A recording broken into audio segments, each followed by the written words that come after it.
మన రాష్ట్రం నుంచి చెన్నారెడ్డి లాంటి వాళ్ళు గవర్నర్ చేశారు, సత్యనారాయణ రెడ్డి గవర్నర్ చేశారు. కానీ ఇలాంటి గవర్నర్ నేనైతే ఎక్కడ చూడలేదండి. ప్రజలు కష్టపడుతుంటే, ప్రజలు ఇబ్బంది పడుతుంటే, రైతుల ఆత్మహత్య గురించి నీకు మాట్లాడే ఆలోచన ఉండదు. ఫీజు రియంబర్స్మెంట్ పిల్లలు రోడ్ల మీద పడితే నువ్వు మాట్లాడవు, పేపర్ లీకేజ్ అయితే మాట్లాడవు, హాస్పిటల్లో చనిపోయిన పేషెంట్ ను పట్టుకొని వెంటిలేటర్లో పెట్టి పైసలు వసూలు చేస్తే అడగవు. హాస్పిటల్లో వీల్ చైర్ ఉండదు.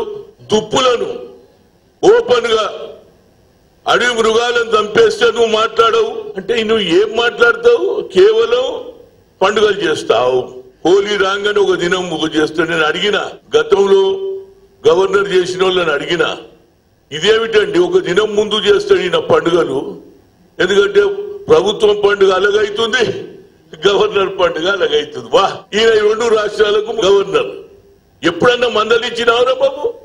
ఇప్పుడుతో ఇద్దరిని కూసబెడతావు, ఇద్దరు గుసగుసలు పెడతావు, ఏడేసిన గొంగడ ఆడనే ప్రజలు ఇబ్బంది పడతా ఉన్నారు. అదే విధంగా దుప్పుల విషయంలో పేపర్లో వచ్చింది, ఆంధ్రజ్యోతిలో చంపేసినట్టు. మరి బ్లూ క్లాస్ సొసైటీ అని మా పాపులర్ యాక్టర్ నాగేశ్వరరావు గారి కుమారుడు భార్య అమల ఎందుకు మాట్లాడదండి? అదే విధంగా మేనకా గాంధీ మొదటి నుంచి కూడా వన్య మృగాల గురించి, మనుషులు ఏ విధంగా ఉంటారో జంతువులకు కూడా ప్రాణరక్షణ ఇవ్వాలని చేసిన వీళ్ళు మీరు ఎందుకు మాట్లాడరండి? ఏమైతుంది ఇష్యూస్? ఏడేసిన గొంగడ ఆడనే.